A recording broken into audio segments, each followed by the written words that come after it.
महिरबानी करे इहो ॿुधायो त जेको तव्हांजो ज़मीन जो मसइलो हलंदड़ आहे उहो हिन वक़्त ताईं तव्हांजो किथे पहुतो आहे ऐं छा तव्हांजो मौक़िफ़ आहे उन हवाले सां? साईं, असांजो जेको आहे त ज़मीनी मसइलो असांजो मार्च में जेको आहे त केस एडिशनल सेशन जज साहब रतोदेरो साहब वटि दाख़िल थियो। जेको केस हली रहियो हो जेको आहे त 19 तारीख़ ते हिन अगस्त जे 19 तारीख़ ते असांजे आर्डर ते केस रखियलु हुयो ऐं आर्डर थियणो हुयो 19 तारीख़। मूंखे 3 बजे मूंखे जज साहब सॾु करायो। जज साहब चयो बाबा मां तव्हांजो केस जेको आहे ही तव्हांजो केस हूअ धुर काॾे वई आहे? मां साईं उहे हलिया विया आहिनि, हाणे हिन वक़्तु मां ई अकेलो रहियो आहियां। चई हलिया विया आहिनि? चई मां साईं हा। मूंखे चई बाबा हाणे तव्हांजो जेको आहे त केस जेको तुंहिंजो आहे इहो मां सिविल कोर्ट थो मोकिलियां। तव्हांजो केस आहे सिविल जो, ओॾांहुं मां आर्डर करे मोकिलियां थो। तव्हांजो केस सिविल कोर्ट में हलंदो ऐं उहो डिसीशन ॾींदो ऐं तव्हांजो ओॾांहुं केस थींदो। ऐं जेको आहे त बाक़ी जेका क्रिमिनल एप्लीकेशन आहे तव्हांजी उहा मां रद्द थो कयां। मां चयो साईं ठीकु आहे। असांजो केस जॾहिं सिविल वियो आहे, सिविल थो मोकिले त वधीक जज साहिबान खे कोई अर्ज़ु करण जी ज़रूरत न हुई। सिविल कोर्ट कहिड़ी?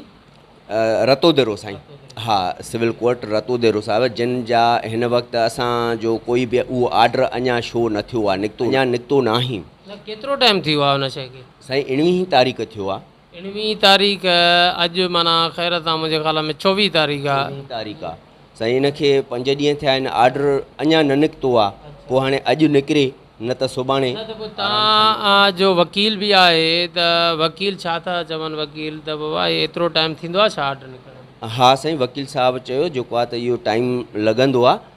जॾहिं आर्डर निकिरी अचे पोइ पहिरियां अवल नेट ते ईंदो आहे, उनखां पोइ जेको आहे त पोइ वरी असां एप्लीकेशन ॾिनी आहे त असांखे आर्डर जी फ़ोटो कापी ॾिनी वञे ऐं असांजो सिविल जो केस वकील साहब तयारु कयूं वेठा आहिनि ऐं असां पंहिंजो जेको आहे त सिविल में असां केस पंहिंजो लड़ंदासीं। ठीकु आहे। अच्छा, जेकॾहिं माना इहा अॻिली धुर ताईं कीअं इहो इतला वञे जेसिताईं जो अचे नथो आर्डर? साईं, अॻिली धुर जेका आहे त उन वक़्तु उन्हनि जेको आहे त हिकिड़ो बेबुनियाद हिकिड़ो शोशो छॾियो आहे, जेको अञा जज साहिबनि जो आर्डर बि अञा न निकितो आहे, कंहिंखे बाए हैंड हथ में न आयो आहे। ऐं हिननि जेको आहे त ख़ाली हिकिड़ो अफ़वाह छॾियो आहे त ज़मीन असांखे मिली वई आहे, असांजो थियो आहे। ऐं उन में जेको आहे त हिननि माण्हू मोकिलिया हुआ ज़मीन ते जेके असां कढी छॾियासीं ऐं उनखां पोइ असां ॾे उहो धमकियूं था मोकिलनि त ज़मीन असांजी आहे, तव्हां ख़ाली पीली था अचो। असांजो बाबा असांजी ज़मीन आहे, असांजी ज़मीन ते न अचु। केस हली रहियो आहे। सेशन जज साहब खां जेको आहे त केस वञी सिविल ॾे पहुतो आहे त असांजो केस ख़तमु त न थियो आहे न, उहो हली रहियो आहे ऐं असां पंहिंजो केस हलाईंदासीं। सिविल जज साहिबान जेको बि असांखे फ़ैसिलो ॾींदा केस हलाए करे वरी पोइ असां जे लाइ रस्तो हाई कोर्ट जो बि आहे। जे असां पंहिंजे इंसाफ़ जे लाइ आहियूं, असांखे पंहिंजो इंसाफ़ खपे जेको असांजो हक़ु आहे। अच्छा, त जेको इरशाद साहब माना एतिरो टाइम थी वियो आहे इन मसइले खे माना हलंदे, त अॻियां जेका अॻिली धुर आहे मोहम्मद अली खरोस जेको तव्हां ॿुधायो था त उहो अव्हां सां माना कोई बाए डायलॉग टेबल टॉक जेके ज़रिए ॻाल्हियुनि जे ज़रिए मसइले जो को हल कोन थो कढे? न कोन थो कढे। ऐं असां चऊं था ठीकु आहे बाबा असांजी तूं शइ छॾे वञु, असां कंहिं पराई शइ ते न आहियूं, असां पंहिंजी शइ लीगल ते आहियूं। अनलीगल आहे त हूअ धुर आहे। रिकॉर्ड खातो जेको आहे त ख़ुर्शीद बेगम जो आहे, भुटो साहब जो, ख़ान बहादुर जे धीअ जो। हिननि खे आहे सिर्फ़ु जेको आहे त ज़मीन वक़ुफ़ प्रॉपर्टी, वक़ुफ़ प्रॉपर्टी हिकिड़ी हूंदी आहे हिकिड़ो मुलाज़िम तौरु संभालींदड़, ऐं मालिकाना हुकूक सभु ख़ुर्शीद बेगम खे आहिनि। ऐं असांजो केस जेको आहे त असांखे 1975 में ख़ुर्शीद बेगम खे इहा नाअहली जेका आहे त इहा तपेदार जी आहे। तपेदार 1975 में ख़ुर्शीद बेगम खे 215 सारो नंबर 20 जरेबनि जो ई रिकॉर्ड ते हुननि खे शो कयो आहे। ऐं असांखे 80 में वरी असांखे सारो नंबर शो करे ॾिनो, माना असां ॿिन्ही खे तपेदार विड़ाए रहिया आहिनि। असां ॿिन्ही धुरनि खे तपेदार त माना तव्हां चओ था त उहो साॻियो ई जेको सर्वे नंबर आहे त ख़ुर्शीद बेगम जे नाले ते बि आहे, तव्हांजे नाले ते बि आहे। त बाक़ी मोहम्मद अली खरोस कहिड़ो इशू आहे? साईं, मोहम्मद अली खरोस इन तहत थो अचे त मूंखे वक़ुफ़ में आहे। खातेदार त मोहम्मद अली खरोस न आहे, वक़ुफ़ प्रॉपर्टी आहे। वक़ुफ़ प्रॉपर्टी जे लाइ जेको बि डिसीशन ॾींदी त कोर्ट ॾींदी। असां पंहिंजो केस क़ानूनी लड़ी रहिया आहियूं, असां कोई गैर क़ानूनी कमु न करे रहिया आहियूं। हाणे तव्हांजो छा माना मुतालबो आहे, छा ख़्यालु आहे? साईं असां जेको आहे त इहो ई मुतालबो आहे त असांखे जेको आहे त हद जो SHO साहिबु आहे उहो जेको आहे त असांजी काई बि अॻु में मदद न कई अथई ऐं असां जेका बि मदद कई अथई पोइ उन खां मोहम्मद अलीअ खां छा वरितो अथई छा न वरितो अथई हुन जी फेवर करे रहियो आहे। अच्छा, कहिड़ी थाणे जी हद आहे? SHO साहिबु कहिड़ो आहे? नवंदेरो। SHO जो नालो यादि न आहे जेको आहे त SHO त मटबा सटबा आहिनि, इलाही टाइम खां वठी तव्हांजो मसइलो हले थो त SHO बि को हिकिड़ो हुनजी फेवर कंदो न, सभु हुन जी था कनि। साईं जेको आहे त बसि उहो पैसनि ते जंहिंमें जेको आहे त पैसनि ते उहो पंहिंजो कमु हलाए थो पियो, जेको असांखे हेरासमेंट बि कनि था ऐं असांखे परेशान बि कनि था ऐं मूंखां तपेदार बि पैसा घुरिया जे तपेदार बि मूंखे जेको आहे मुख़्तियाकार ऐं तपेदार मुंहिंजे हक़ में मुंहिंजी लीगल शइ मुंहिंजे लाइ कोई बि रिपोर्ट न पियो ॾिए, मुंहिंजो रिकॉर्ड गुम पियो करे, जेका मुंहिंजी एंट्री आहे किताब नंबर 5569 ऐं एंट्री नंबर आहे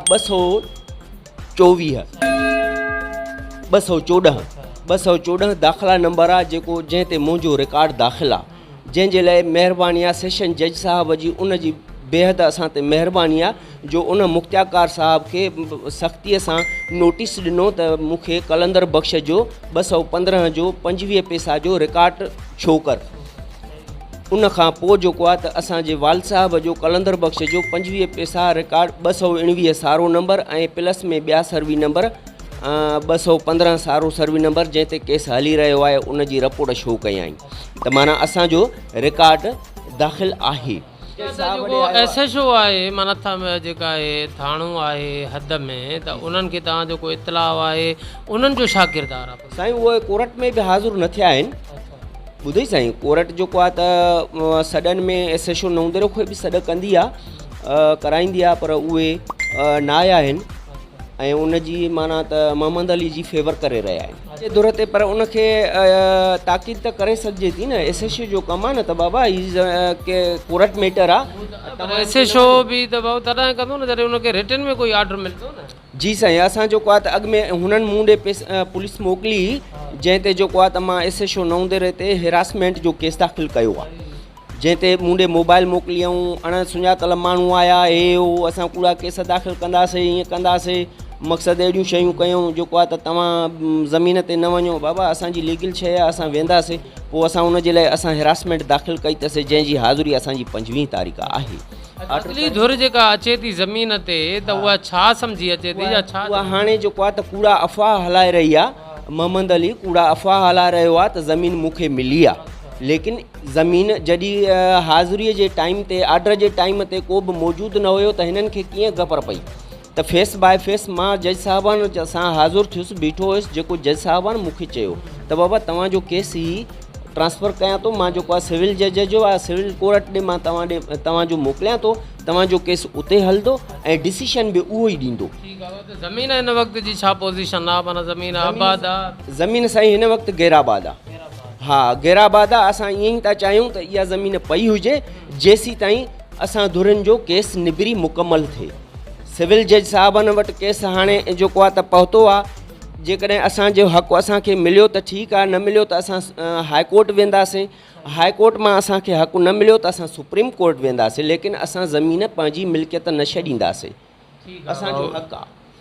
ठीकु आहे भाऊ, वॾी महिरबानी तव्हांजी। तव्हांजो हीउ मौक़िफ़ जेको आहे उहो नाज़रीन ताईं बि पहुचंदो, अगली धुर ताईं बि पहुचंदो, पुलिस इंतिज़ामिया ताईं बि पहुचंदो। असां बि माना पर्सनल ख़ासि करे पुलिस इंतिज़ामिया खे गवर्नमेंट खे इहा ज़रूरु अपील कंदासीं त अमन अमान जी फ़ज़ा खे बहाल रखियो वञे। जेकॾहिं हिकिड़ी शइ जो जेको आहे केस हलंदड़ आहे कोर्ट में, जेसिताईं कोर्ट जेको फाइनल डिसीशन नथो अचे तेसिताईं धुरनि खे माना जेको आहे पाबंद रखियो वञे त उहो पंहिंजे दायरे में रहनि ऐं उन्हनि शयुनि खे माना जेको आहे तो ओरांगिन न जीअं को अमन जो को उन को मसइलो पैदा थी पवे।